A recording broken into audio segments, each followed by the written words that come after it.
Pay for it now. That's what my sister-in-law said to me, loud enough for every guest at the table to hear. She didn't ask. She commanded. And just like that, the whole table burst into laughter, me in-laws chuckling as if I were the hired help who'd forgotten her place. My husband looked away. No one stepped in. No one even flinched. But I didn't laugh. I looked around the room. 20 people, all dressed in silk and smugness, waiting for me to pull out my card like I always did. Only this time, I didn't. I stood up slowly, placed both hands on the table, and said just one sentence. The room went quiet. The laughter died. And every eye turned to me. That's the moment everything changed. And if you think this story is about money, you're wrong. This is about dignity. I used to think marrying into the Crawford family meant I was finally part of something solid. They were big on traditions, big on appearances, and even bigger on pretending everything was perfect. I came from a modest home where holidays meant mismatched chairs and secondhand china. To them, perfection meant curated centerpieces and three-course dinner 7 for a Tuesday.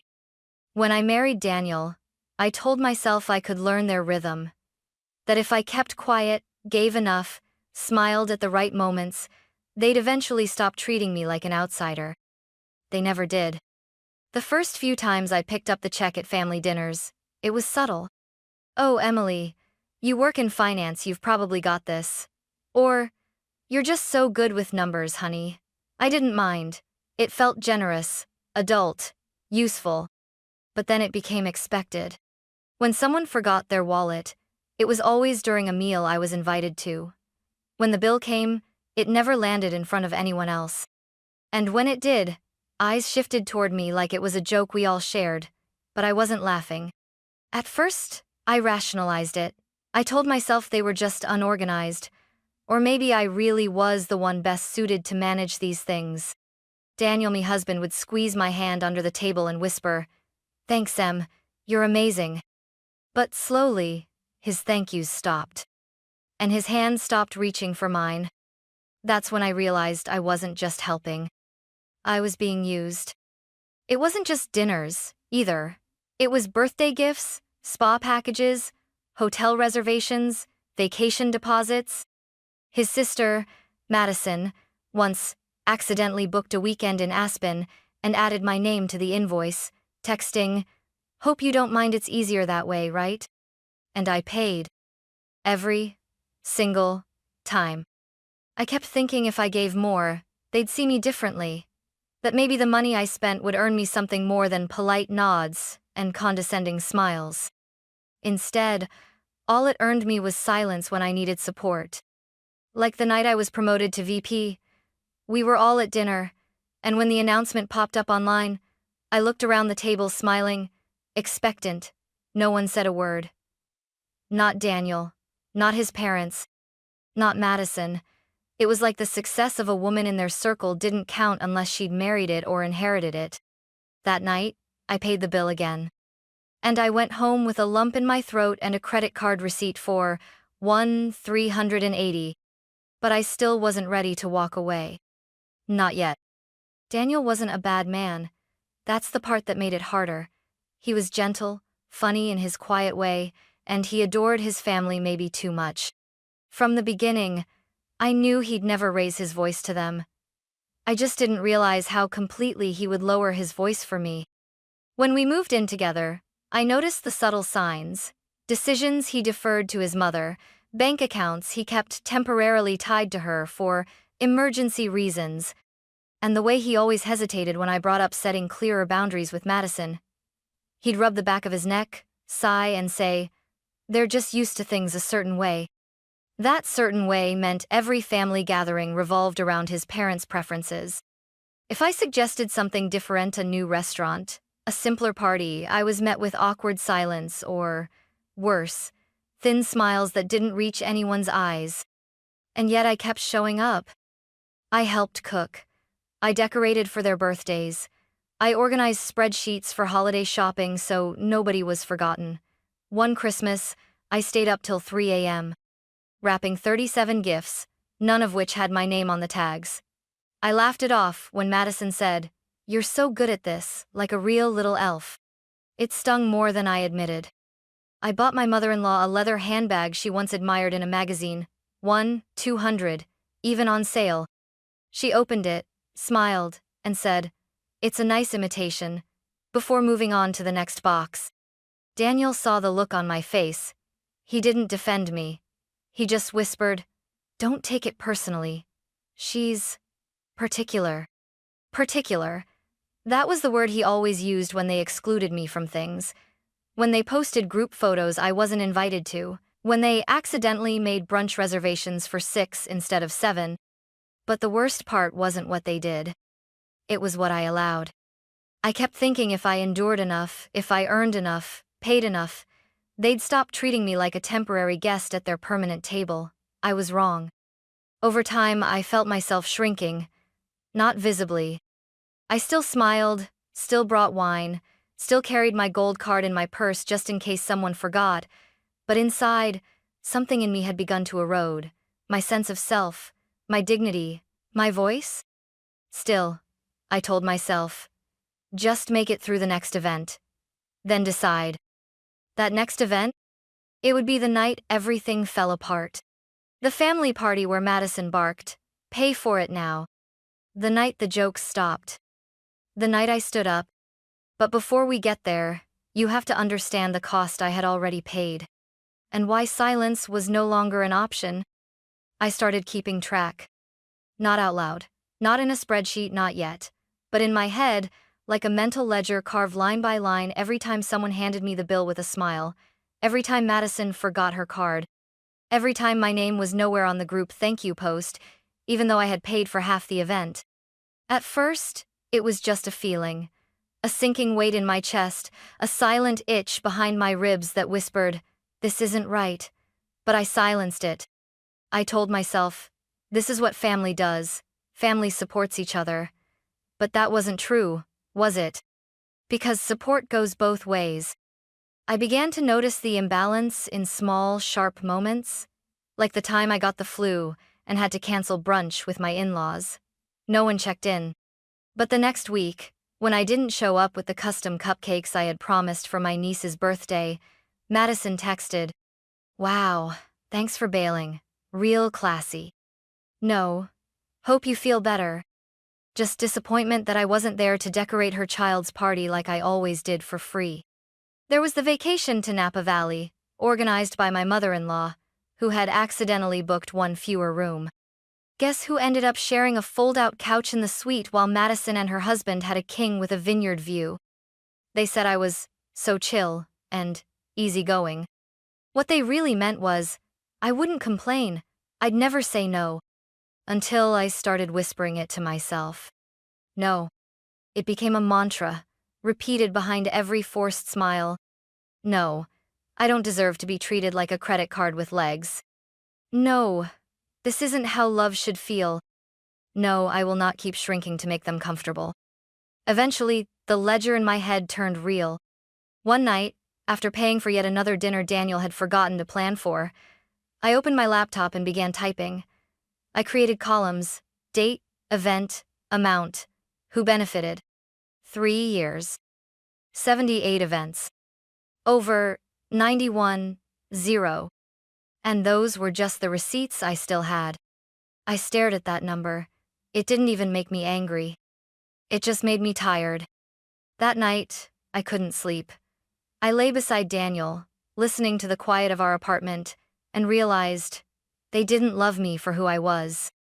They loved what I gave. And I had given enough. I didn't know what I was going to do yet. But I knew this.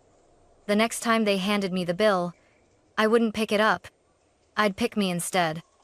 It was supposed to be a celebration. Daniel's parents were renewing their vows 40 years of marriage, a grand dinner party at one of the most expensive restaurants in the city. The invitation arrived in gold-embossed cardstock. Madison texted me a week before. "You're coming, right? Mom expects it to be flawless. Can we count on you for the wine tab again?" No. Hi. No, thank you. Just assumption wrapped in entitlement. I stared at her message for a full minute before replying. Sure. Then I closed my phone, quietly adding another line to the spreadsheet. I dressed in black that night, not out of spite but because I wanted to disappear, to be quiet and watchful, not dazzling.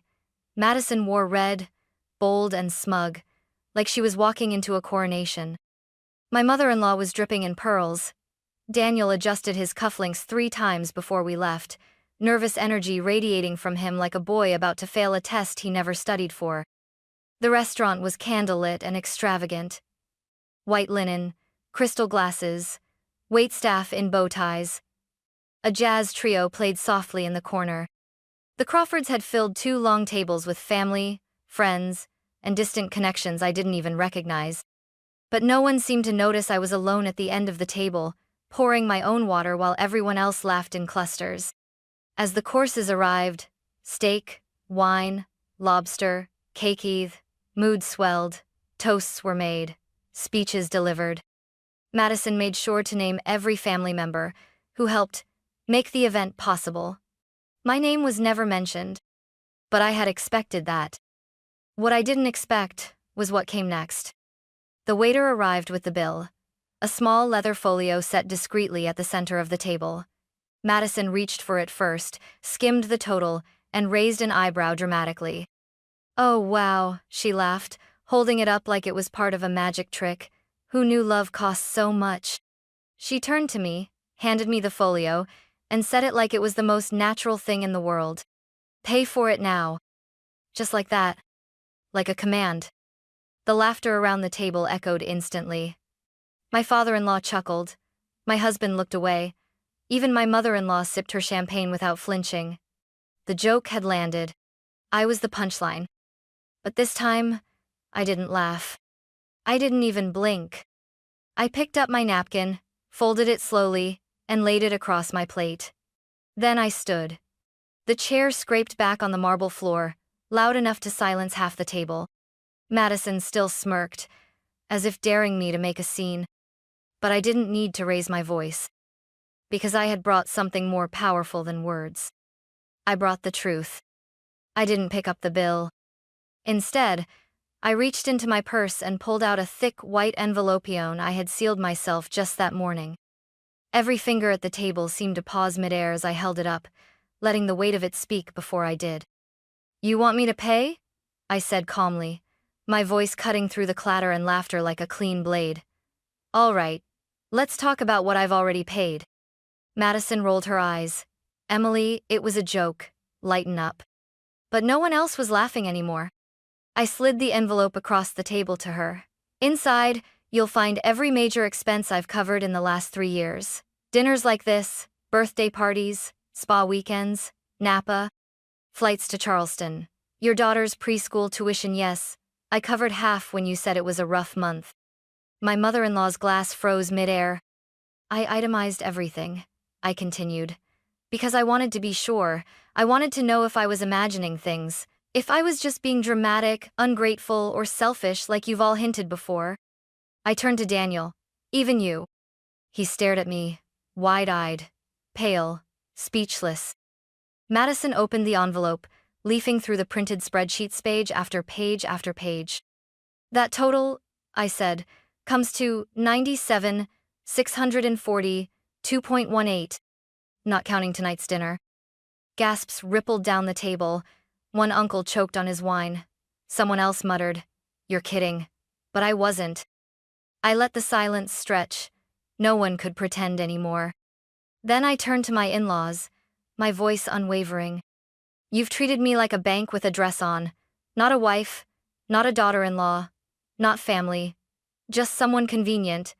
And I've let it happen. For too long." My mother-in-law's lips curled. "This is incredibly disrespectful. You're embarrassing yourself." "No," I said, shaking my head. "I'm freeing myself." Madison leaned forward, hissing, "You seriously tracked every dollar?" I smiled. "I did. Because you never noticed the time, the effort, the money. You never once said thank you. You never even asked if I was okay." I reached for the little gift box on the table, the one I had wrapped with care for the occasion. "This was going to be for you," I said to my mother-in-law, "a watch that cost me a weekend's salary.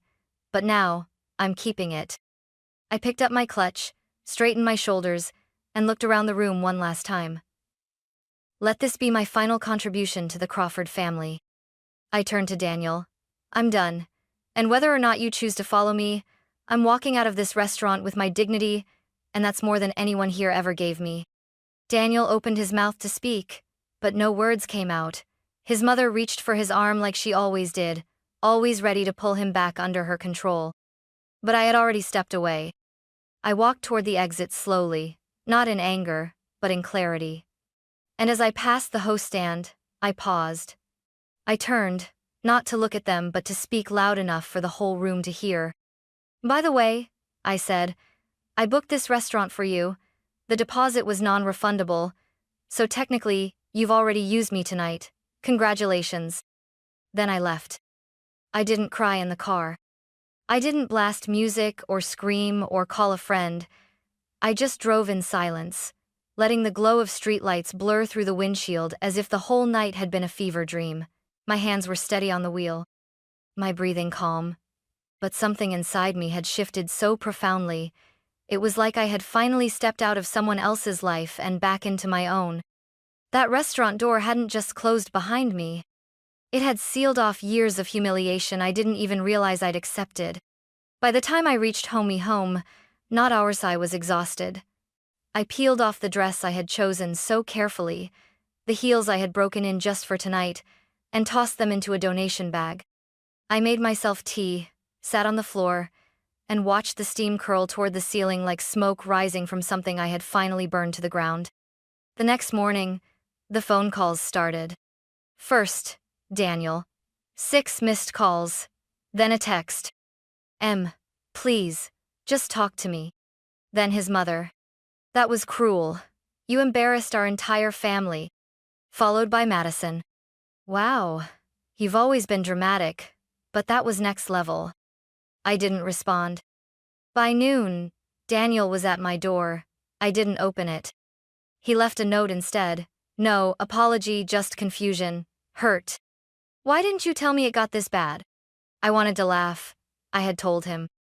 With every quiet sigh, every unspoken request for support, every time I paid and he said nothing that had been me telling him. He just hadn't listened. The funny thing is, no one ever asked me why I kept paying. Why I kept showing up. They just assumed I would because I always had. But people break. Even the quiet ones. Especially the quiet ones.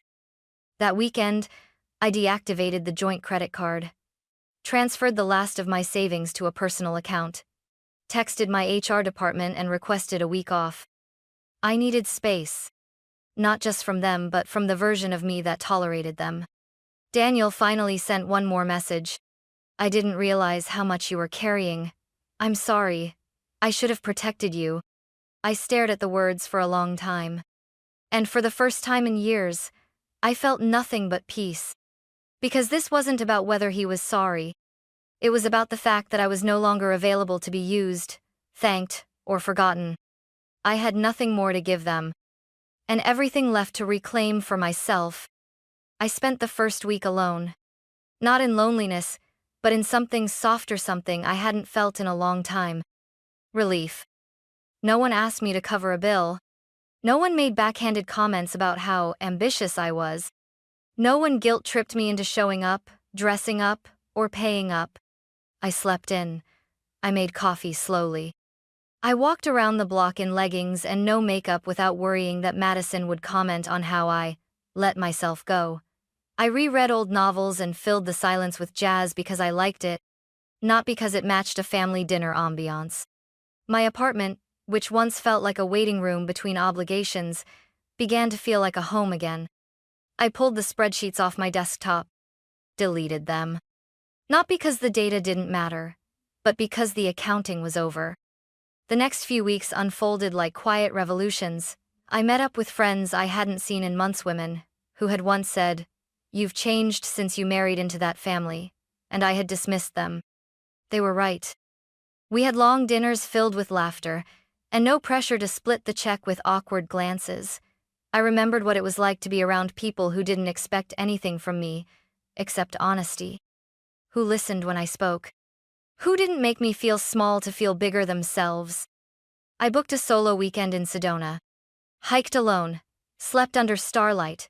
Wrote things in a journal I hadn't dared say aloud. I wanted to be accepted so badly, I let myself be erased. I thought sacrifice would earn love. It only earned silence. I was never too much. I was with people who gave too little. When I returned, Daniel had sent one more message. Not a plea, not a guilt trip, just this. I've started therapy. You were right. I let them control everything, including me. It was the first time he had ever said something that didn't center him. I wished him well, but I didn't respond. Because healing doesn't always include reconciliation. Sometimes, it's just the peace of finally choosing yourself. I started a small foundation quietly, anonymously offering financial literacy coaching to women who feel trapped in relationships where money is power and silence is currency. I didn't tell anyone from the Crawfords. I didn't need their applause. I wasn't building this to prove anything. I was building it because I could. Because finally, all that energy I once gave away was coming home. To me. Months passed. The holidays came and went. I didn't get an invitation, not even a card. And for the first time in years, I didn't wait by the phone. I didn't wonder if they'd reach out, apologize, explain. I didn't need them to. Because I had stopped hoping to be welcomed and started choosing where I felt whole. Daniel and I signed the divorce papers on a rainy Tuesday. It was quiet, clean, no arguments, no bitterness. Just a long exhale between two people who had finally accepted the truth. We were never equals in his family's eyes, and he was never brave enough to change that. As he handed me the pen, he said, "You were always stronger than all of us." I didn't reply. I just signed my name and slid the folder shut. It was done. Some people called what I did dramatic. Others, unforgivable. But I never cared what they thought again. Because deep down, I knew they were never really laughing at the jokes. They were laughing at the idea that someone like me would dare speak up. And when I finally did, they didn't know what to do with the silence that followed. But I did. I filled it. With new beginnings. I bought a modest home by the water, no marble countertops, or fancy lighting, just warm wood floors, a soft couch, and quiet mornings that belonged only to me. I planted herbs on the windowsill. I learned to cook for joy, not performance. I stopped asking, "Will they like this?" and started asking, "Do I?"